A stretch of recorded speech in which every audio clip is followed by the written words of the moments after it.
Previously on Maplestory the novel, Sacred Tears. Ariel? Are you? Can't you stay just a little bit longer? The Master is not currently present. I am Tristan.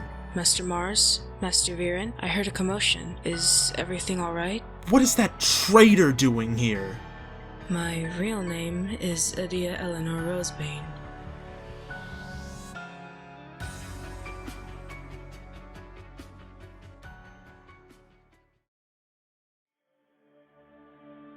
And now the continuation of Chapter 15, Part 2.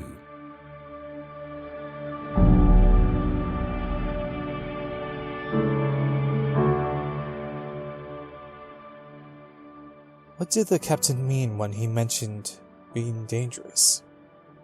What haven't you told me? The two of them rode in silence for a while, Eleanor's mind turning over and over until she sighed and relented. My real name is Eleanor Rosebane. I am originally from Pantheon, far north of Eusoria, above what you know as the Leviathan Crag mountain range. I've heard of Pantheon, but I've never been there myself. How did you come to be so far south of your home? Eleanor sighed, removing her helmet and tucking her hair back to reveal her slightly pointed ears. I am half Dracova. My mother is from Pantheon, and my father is an elf of Vieren. As you can see, I took more after him than my mother. As she turned to him, the light narrowed her eyes to lentil-shaped slits like a dragon's. Dane sighed, impressed. He heard of the Dracova and their fierce warriors, said to be descended from actual dragons, but never imagined he'd meet one. Then how did you come to live in Eusoria if you're from Pantheon?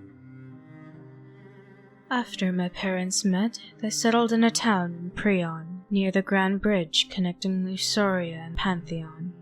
When I was very small, our village was raided by bandits, looking for a sword the Dracova soldiers wielded.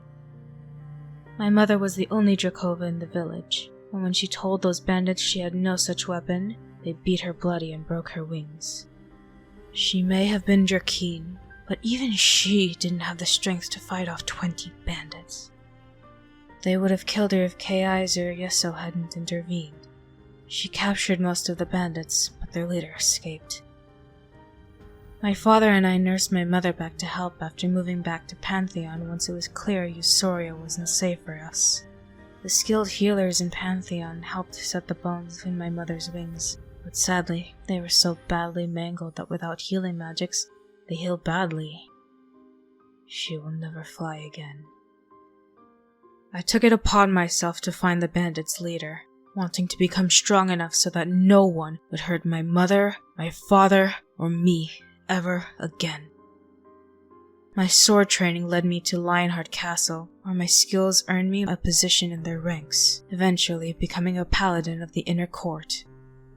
I still searched for my quarry, finally learning his name, Baroque Folan. With that knowledge, I searched in greater detail, but couldn't find anything until the day he walked into King Lionheart's throne room.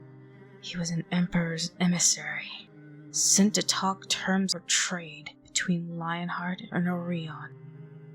The fact that he helped break my mother's wings made my blood boil, so I attacked him. I landed a blow before the other knights stopped me and dragged me to the brig. Once Lionheart and Baroque finished speaking, that slimy rat came to see me in my cell. It didn't take him long to recognize me, saying that he regretted not delivering the killing blow to my mother. After that, I snapped, breaking through the door and beating him nearly to death. It took all the knights to restrain me before I was expelled from the knights. I still hear their jeers, calling me a rabid beast as I left the castle. Dane could only remain silent for a long while, letting her story mull in his thoughts to fully understand it. Did you go back home? I'm sure your parents were worried about you.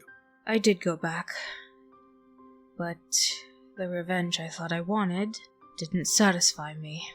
So I returned to Eusoria, hoping to find a way to stop men like Baroque.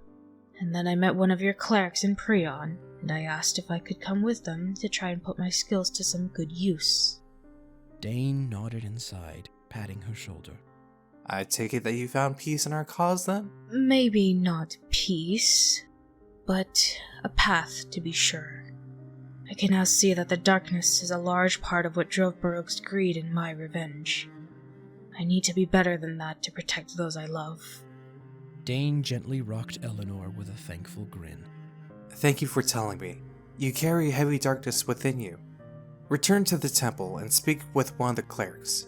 They will help you work through it and heal your wound. But what about going to Zakumen? As much as I would like you to come, the darkness we are about to face is much more potent than any omen you have fought thus far, and could be more dangerous for you. Eleanor agreed reluctantly, turning her horse around and cantering back to the temple as Dane urged his horse faster to speak with Tristan near the front of the caravan. Good riddance. That half-lizard needs to be kept on a leash. He sneered until he caught Dane's angered glare, making him clear his throat and change the subject. I am happily surprised that you're coming with us back. But may I ask the reason for the urgency? He asked. Dane sighed softly and began. The sole reason for your kingdom is to guard the Reagonian's gravesite. The creatures you have seen are called omens, manifestations of their fear and pain. If these omens were left alone, it would only get worse. We are going to the heart of the problem. The gravesite itself. The captain pursed his lips, breathing deeply. That would explain why we haven't been able to hurt them. You tried to fight them? Vieren asked with a near squeak in his voice. Yes, but we were always overcome with emotions. Those soldiers are our best men, trained to remain unfazed by anything, yet those creatures overwhelm them easily. That is the power of the omen. Dane grunted. Have you tried anything else? Mars asked. We tried calling on clerics of Nanahuatzin, Haim, Ariel, even Minerna herself. But they were just as useless. That's when a cleric of Minerna suggested the Aurora to us. Mars turned to Dane with lifted eyebrows, remembering the encounter with the darkness of the Darlus Crusades. You will be able to deal with this, right? Tristan asked, waiting through a long silence as Dane thought. We will attempt to vanquish this darkness that infests the world here. Dane answered flatly, staring at his staff and the large Aurora crystal in the center of its crook-like design. I can barely overcome the beasts of the Darlus Crusades, but this is something far more powerful. I just hope we don't all succumb to its power. Looking at his hands, Dane caught sight of Mars and Vieren. Mars has trained since then, so he shouldn't be as easily overcome. Vieren hasn't faced anything worse than a large omen, but the love for his wife is strong, making his light robust. He should be fine. Looking to his left, he caught sight of Orchid and Lotus. Would they even be affected by what waited for them? Yes, the darkness changed them. However, that didn't mean they were immune.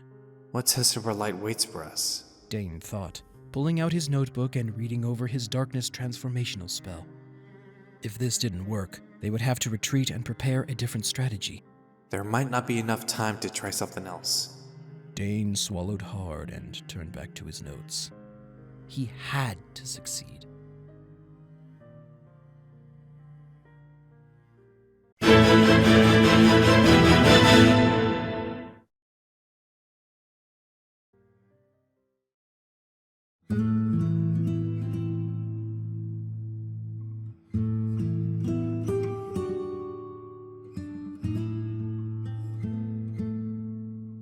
Tahir felt lost after losing his family, becoming a mercenary for hire to keep his mind occupied. Between jobs, he'd help anyone by giving them the money he earned as a mercenary. Many of those he helped here were orphan children or single parents who lost loved ones to the ever-multiplying creatures. If it hadn't been for those damn shadows, he thought as he slowly ate some bread and a simple gruel. Those damnable clerics of that sect said to be fighting off the shadows were also to blame. A woman claimed to offer them a chance at revenge, but later revealed she was using them for her schemes. She paid them well, very well. He looked down at the heavy pouch on the table, lumpy and bulging from all the platinum miso coins. It was more money than he had seen in years, possibly even more than in the royal treasury. Even after all this time, he'd only spent a tiny amount. His thoughts turned to his friend Omar, who was killed shortly after being paid by Hilda, leaving his children behind. Ghalib and his wife Kamar lost their children to the shadows and took the brunt of providing for them, helped immensely by a generous gift by Tahir. He heard nothing of his friend Jamal, who disappeared with those cowardly clerics, and often wondered if he were still alive. He looked at the small chain hanging on his palm, having a small locket with a lock of his wife's and daughter's hair within it. What am I to do, Talea? He asked quietly, picking up the locket and opening the cover. His rage against those clerics still burned. A knock on the door interrupted his thoughts. His face brightened when he opened the door to see Jamal, welcoming him with a tight hug. Jamal! You're okay! Tahir exclaimed. His friend grinned, asking to come in. With an eager hand swing, Tahir stepped aside. What happened to you? It's been 7 months since you disappeared with those clerics. Where have you been? Jamal chuckled as he slumped into a chair at the table, taking his dagger from his belt and slapping it onto the table. I have been all over the eastern desert, traveling with a lovely acolyte of Aurora named Hanna. Did you kill her? Tahir sneered, speaking through clenched teeth and curling his lip. Jamal picked up his dagger by the butt and stood it on its tip, spinning it around and digging into the wood. No, I didn't, he answered bluntly. Tahir's face went red, his fists balled up tight, and his heart beat so hard he swore it would burst from his chest. Why not? They're the ones at fault. Why should we show them any mercy? They're responsible for your family's death, and you just let one of them live? Tahir thundered. Jamal sighed, catching the dagger from the table and thumbing the edge as he leaned over his knees. Oh, trust me, I wanted to kill them. But their master, the White Mage, and Hanna showed me what they are trying to do and helped me work through the pain of my family's loss. They aren't simply trying to rid the world of these omens, as they call them. They are trying to prevent more from being made. That still doesn't forgive them for their cowardice! Tahir growled, slamming his fist on the table hard enough to make the side of it burn with pain. I know it doesn't, but they aren't hiding. They are working hard to repair the world. It doesn't bring Talea back. No, it doesn't. But they can help with the pain of her loss. How? By waving a stick and saying a prayer? It's not that simple. The Aurora want to help if you'll let them. Tahir's rage blinded him, clenching his teeth so hard that they creaked. Get out! Tahir, will you at least— I said get out! Tahir grabbed Jamal by the shirt, hauling him to his feet and throwing him out of the door onto the dusty streets of Arentia. You are no friend of mine if you side with them! Tahir slammed the door hard enough that a vase toppled from its shelf onto the ground.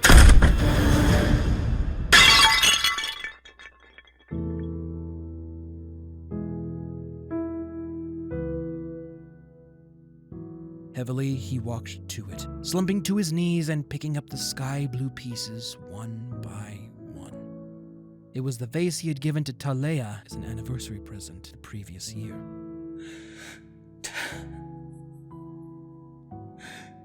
Talea, what do I do?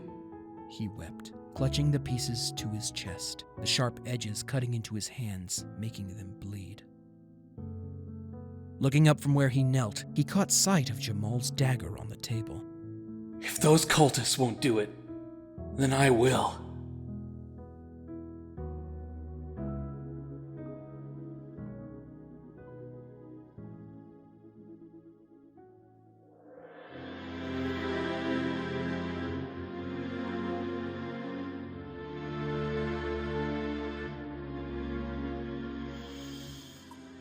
Three weeks went by as they traveled west through the desert and into the mountainous region of Al-Neth.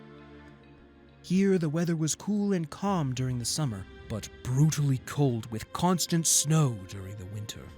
The end of fall was fast approaching, and the winter winds had come early. Once arriving in Zakuman, the knights gave the Aurora members heavy cloaks to keep them warm as they traveled to the gravesite alone. It was a few hours south of the city, but as they neared the grave, all signs of life began to die away. The bark of trees was dry, and fewer birds sang. The air smelled foul, more so the further they ventured. Vieren caught sight of a few wolves watching them from afar, but seemed not to dare come closer. I'm so bored, and my feet are cold. Are we there yet? Orchid asked, hunching over and drooping her arms as they walked through a light layer of snow. Dane halted the group, standing silent for a long while as he looked around the area. Master? Mars asked, lowering his staff, readying for a battle. We're here. Dane answered. Vieren accidentally found a small gravestone carved with a cross at the top of its rounded shape. Moss and snow clung to its face, obscuring the words carved into it until he brushed it all away. Here lie the lives of the Reagonians needlessly lost. May peace find them. This stone serves as a reminder of what has happened here, that no man should forget all life is precious. Mars and Vieren held their shining rods to the ready, light dimly humming at their ends, giving the surrounding area a cold but comforting glow. So, is something gonna happen, or are we just gonna stand here all day? Lotus asked, when swells of dark shadows rippled just above the surface of the snow. Master Dane? Vieren asked, the light on the end of his staff becoming brighter. Stay calm, and keep your mind, Vieren. The emotions making up this creature are intense. Dane answered, lowering his staff's head to the ground but keeping it lit. The snow melted away as its hand reached up, pulling the rest of its body from the earth. Neon green veins crackled all over it. Its second arm slumped to the ground, burning the snow around it into blackened ash. Paper tearing echoed in the small canyon as its eyes opened, green smoke sizzling from the corners. You come here looking for a fight, do ya? The creature asked, though no mouth could be seen.